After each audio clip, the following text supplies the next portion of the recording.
क्या आप जानते हैं शिव जी की तीसरी आंख कभी साधारण आंख नहीं थी, और जब ये आंख खुलती है तो सिर्फ विनाश नहीं होता बल्कि सबसे बड़ा सत्य सामने आता है। कहा जाता है एक बार माता पार्वती ने खेल खेल में शिव जी की दोनों आंखें बंद कर दी और उसी क्षण पूरा ब्रह्मांड अंधकार में डूब गया। न सूर्य का प्रकाश रहा, न चंद्रमा की शीतलता। तब शिव जी के ललाट से प्रकट हुई तीसरी आंख, जिससे रोशनी नहीं बल्कि चेतना निकली। क्योंकि ये देखने की नहीं, समझने की आंख थी।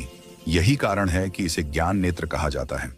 यही आंख मन, शरीर और आत्मा के पार जाकर सत्य को देखती है। लेकिन असली रहस्य तब सामने आया जब कामदेव ने शिव जी का ध्यान भंग करने का प्रयास किया। जैसे ही तीसरी आंख खुली, कामदेव भस्म हो गए। लेकिन यह विनाश नहीं था, यह संदेश था कि वासना पर विजय ही मुक्ति का मार्ग है। योग और ध्यान में इसी तीसरी आंख को आज्ञा चक्र कहा जाता है, जहां से अंतर्ज्ञान जागता है। और इसी कारण शिव जी की तीसरी आंख सदैव बंद रहती है, क्योंकि अगर ये आंख बार बार खुलने लगे तो संसार सत्य का भार सह नहीं पाएगा।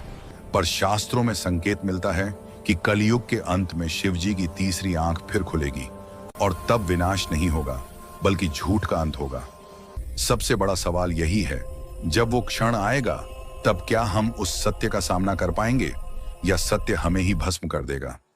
ऐसे ही रहस्यमयी शिव कथा और प्राचीन ज्ञान से जुड़े शॉर्ट्स देखने के लिए अभी चैनल को फॉलो करें, क्योंकि अगली कहानी उस रहस्य को खोलेगी जिसे अब तक छुपा कर रखा गया है।